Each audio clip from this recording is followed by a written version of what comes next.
Saludos a todos, bienvenidos a este curso de diseño de sistemas de protección contra incendios en edificaciones complejas usando métodos prescriptivos y prestacionales. Gracias a la cortesía de ILFIS, Instituto Latinoamericano de Formación en Incendios y Seguridad. El día de hoy vamos a continuar viendo el tema de los tiempos de evacuación y para recordarlo en la clase anterior estuvimos analizando el caso de los tiempos de evacuación usando el método hidráulico, la SFPE y el método de Pols. Y con estos métodos, esta edificación nos había dado tiempos de evacuación de alrededor de 16 a 14 minutos.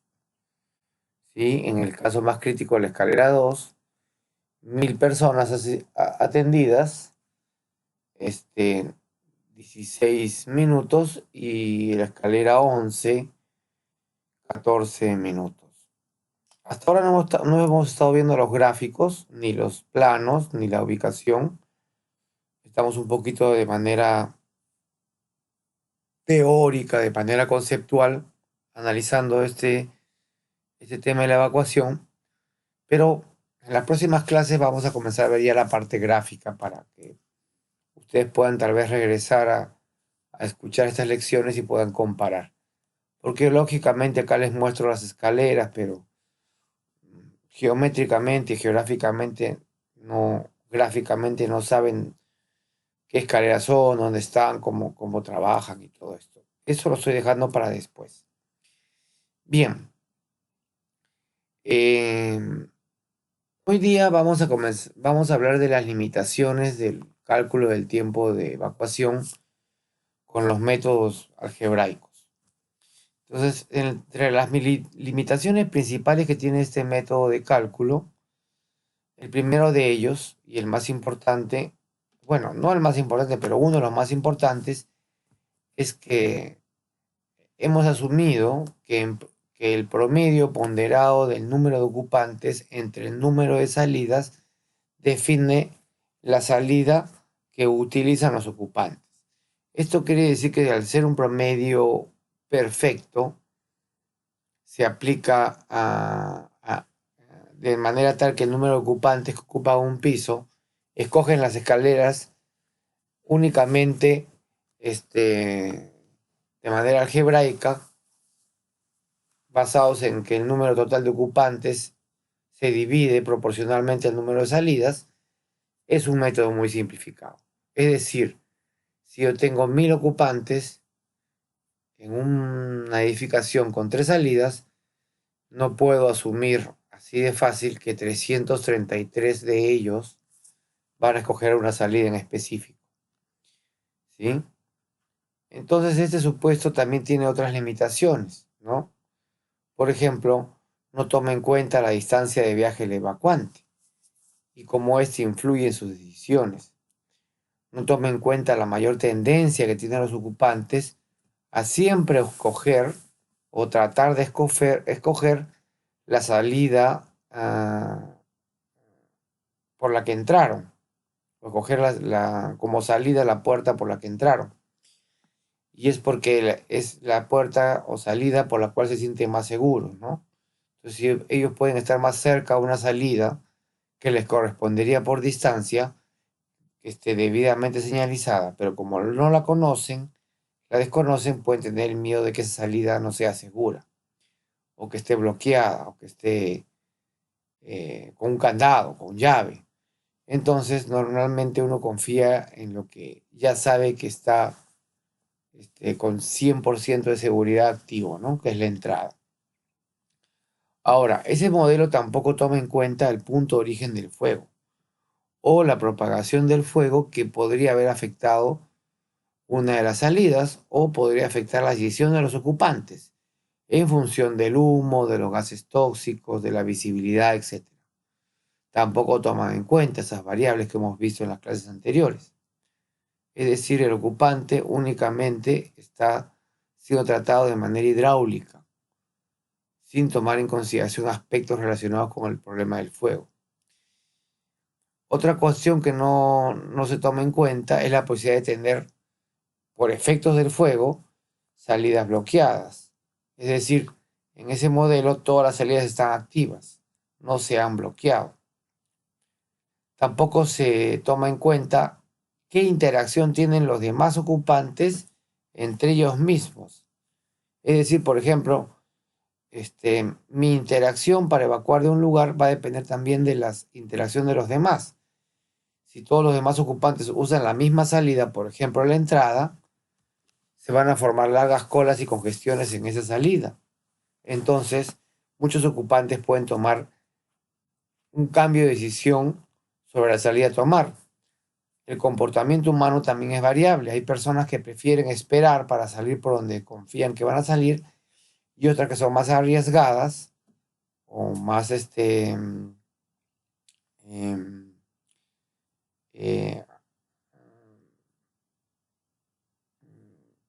¿cómo es la palabra? Se me ha ido. O son personas que, digamos, más temerarias y podrían tomar decisión de darse la vuelta, ¿no? Y buscar la salida alterna, ¿no? Es así como cuando los que les gusta manejar y irse por la ruta segura y aquellos que les gusta tomar atajos, ¿no? Con el temor a que en el atajo encuentren una calle sin salida o encuentren bloqueado o que se equivocaron y tienen que volver a regresar porque tomaron mala ruta, ¿no? Entonces esas personas temerarias podrían tomar decisiones como, por ejemplo, no esperar para salir por una salida que tiene mucha demanda, sino irse a otra salida y cambiar de posición. Vamos a ver cómo cuando veamos los modelos de evacuación computacionales, cómo hay personas que en una aparente salida de 45 metros de distancia pueden terminar recorriendo 500, simplemente porque cambiaron de decisión. Se fueron a la salida, encontraron bloqueada, regresaron, fueron a la otra, no les gustó tampoco porque estaba bloqueada y terminaron caminando una tercera, cuarta o quinta salida y en ese proceso caminaron mucho. Entonces el software de evacuación calcula, por ejemplo, cuál es la distancia de recorrido de todos los evacuantes y uno puede encontrar cuál es la mayor distancia de recorrido. Y curiosamente puede ver ocupantes que han caminado 300, 400 metros para salir del edificio, cuando las salidas estaban en promedio de 60, 80 metros. Entonces es interesante cómo aparentemente una persona que podría haber caminado 60 metros termina caminando 400 metros. Exactamente lo mismo que pasa cuando uno usa el Waze y toma rutas largas para llegar más rápido. Llega más rápido, pero recorre más camino. Tampoco se toma en cuenta la interacción de todos los componentes del edificio y cómo esta interacción afecta el nivel de uso con gestión de las salidas. Es decir, nosotros estamos calculando de manera independiente, si se dan cuenta, en este gráfico, de manera independiente cada salida, le asignamos un número de ocupantes. Pero estos cálculos son independientes, no están integrados. Es decir, estas 1000 personas están siendo calculadas como si estuvieran ellas solas, independientes de 5000. Y estas 13 personas también son independientes de las 5000. Pero la realidad no es así. En la realidad, todo este sistema está integrado. Entonces, asumir que cada cálculo es independiente y no es un cálculo integrado, está dejando de evaluar el conjunto del sistema de evacuación como un único elemento, como un engranaje completo. Esa es una gran limitación que tiene este modelo de evacuación y vamos a ver las diferencias enormes que se dan en los cálculos integrados con respecto a los cálculos hidráulicos. ¿Quiere decir que el sistema hidráulico no funciona? No. El sistema hidráulico, con todas sus limitaciones, sirve como medio de referencia y además en instalaciones no tan complejas es muy, muy efectivo. ¿Sí? En instalaciones que tienen un par de escaleras o una sola escalera, es muy efectivo, sobre todo cuando no hay tantas salidas. Pero un sistema como esta edificación que estamos viendo, que tiene 11 salidas, es imposible evaluarlo con este método.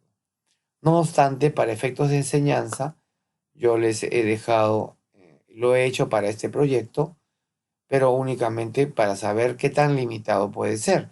Entonces vamos a ver las diferencias que me dan los resultados para lo mismo con los métodos basados en software o con métodos más complejos de cálculo. Ya no nos va a dar 16 minutos, por ejemplo, ¿no? O estos 16 minutos o 15 minutos promedio para que se evacúe toda la edificación. Finalmente, los datos demográficos también son variables relevantes en el análisis. Variables demográficas son las características de la población, ¿no? Por ejemplo, las genéticas de cada individuo, ¿no? La edad, el sexo, el género, la condición física, sus habilidades, sus discapacidades, su raza, su cultura. Para concluir la clase de hoy, vamos a hablar un poquito de estas tipologías de ocupantes. Como bien sabemos, en esta edificación tenemos, es una edificación mercantil, educacional y residencial. Acá he hecho un análisis nuevamente en inglés sobre la capacidad de autopreservación, las características de los ocupantes. El primero, la capacidad de autopreservación, personas discapacitadas, físicamente impedidas, mentalmente impedidas, en edades mayores de edad o jóvenes, con estas variables que son bueno, normal y bajo. ¿Qué tanto nuestros ocupantes son considerados que superan esa variable, ¿no? Donde B es bueno, N es normal y donde G, good, es bueno, N es average, promedio, normal, y B es malo, ¿ya? Entonces, en términos de autopreservación o personas discapacitadas, podríamos decir que en los tres ambientes podrían haber una cierta cantidad de personas discapacitadas, mayores o muy jóvenes, ¿no? En la zona mercantil, la población es variada. En la zona educativa, normalmente pueden haber físicamente personas discapacitadas y con mayor razón en la zona residencial.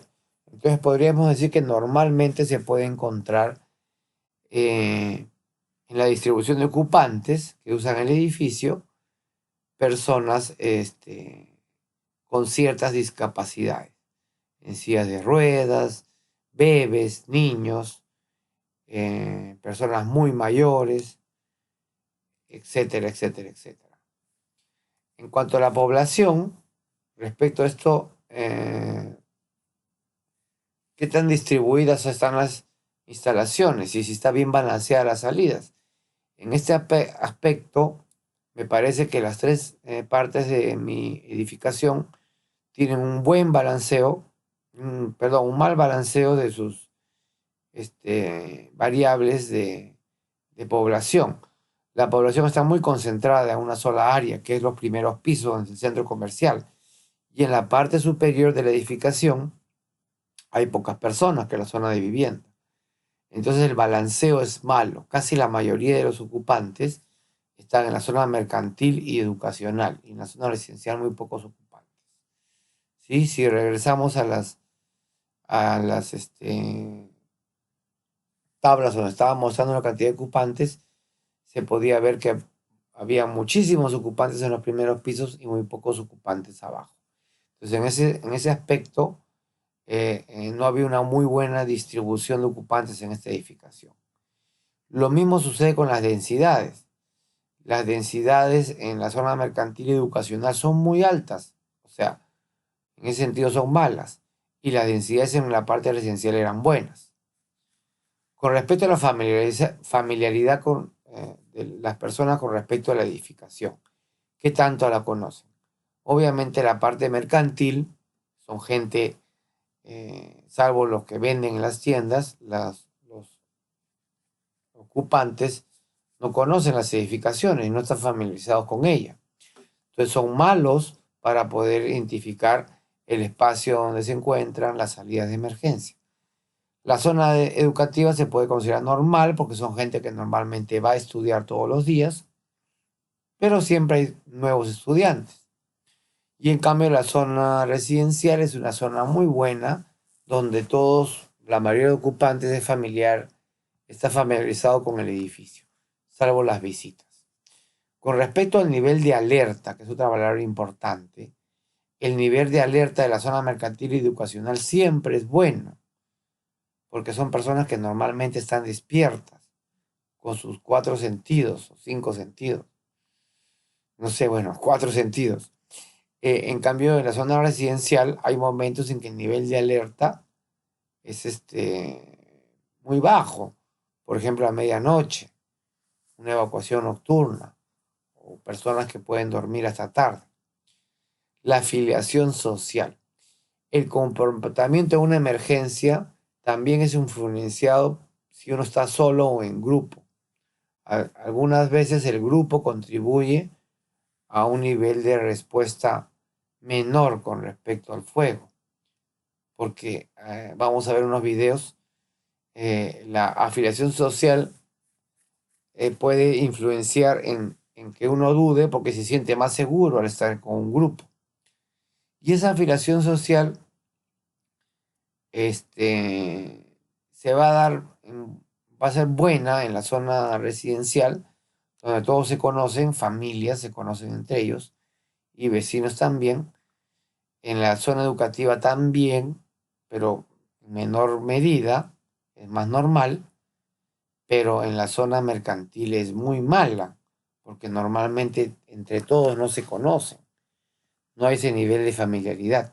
Y eso tiene una gran influencia en aspectos que, bueno, que no se pueden evaluar ni siquiera, es más complicado de evaluar incluso de forma computacional, es muy complejo, pero sí es necesario mencionar. Finalmente, y para concluir con la clase del día de hoy, estar acompañado solo también es una variable importancia. El hecho de estar acompañado puede generar inhibición en la definición y el inicio de las acciones de evacuación. Una persona acompañada se siente más segura. Una señal ambigua de que hay un incendio, pero hay una duda, podría generar que personas que están acompañadas se vean más protegidas, ¿no? El hecho de estar juntos hace de que el nivel de respuesta eh, a lo que sucede pueda llegar a ser estar protegido. Sin embargo, cuando uno está solo, su respuesta a esa ambigüedad es menor porque se siente más inseguro y podría tomar decisiones de, de, de autoprotección más efectivas, ¿no? Entonces, en ese caso, en la zona mercantil podríamos decir que como hay muchas personas que podrían estar solas, que no es el caso de la parte educativa, donde no se sienten solos, o la residencial, podríamos decir que es mejor, es más buena la relación de esa relación de evacuación, ¿no? Ya que normalmente cuando uno actúa como grupo podría generar inhibición en el inicio de las acciones de evacuación. Entonces, estos aspectos psicológicos detrás de las personas, se ha escrito mucho, mucho sobre eso, van a influenciar en el análisis de evacuación. Y definitivamente no todos van a poder ser incorporados en mayor o menor medida. Pero una ingeniería basada en el desempeño, una ingeniería prestacional, tiene que de todas maneras incorporar estos aspectos y tienen que ser claramente estudiados. Parte de mi tesis ha sido estudiar estos aspectos en relación a estas tres tipos de edificaciones, mercantil, educacional y residencial, y esta matriz que estoy mostrando es parte de ese análisis a nivel cualitativo, ¿no? Bueno, regular y malo, pero también eso va a terminar siendo variables numéricas, ¿no? ¿Cuánto se demora una persona? ¿Cuántos minutos se demora en evacuar ante la señal de alarma? Si está sola o acompañada, si está en grupo, si está despierta o está dormida, si es familiar con el edificio, no está familiarizado con él, qué decisión toma por dónde evacuar, cuánto influye la densidad de las personas en ese nivel de evacuación, cuánto influye la presencia de personas físicamente restringidas por la edad o por situaciones corporales desfavorables como personas discapacitadas, etc. Entonces, en la próxima clase vamos a continuar con este análisis y concluiremos con unos videos donde les mostraré cómo el comportamiento humano puede tener reacciones adversas a los estímulos de un incendio. Muchas gracias por escucharme, nos estaremos viendo en la próxima oportunidad.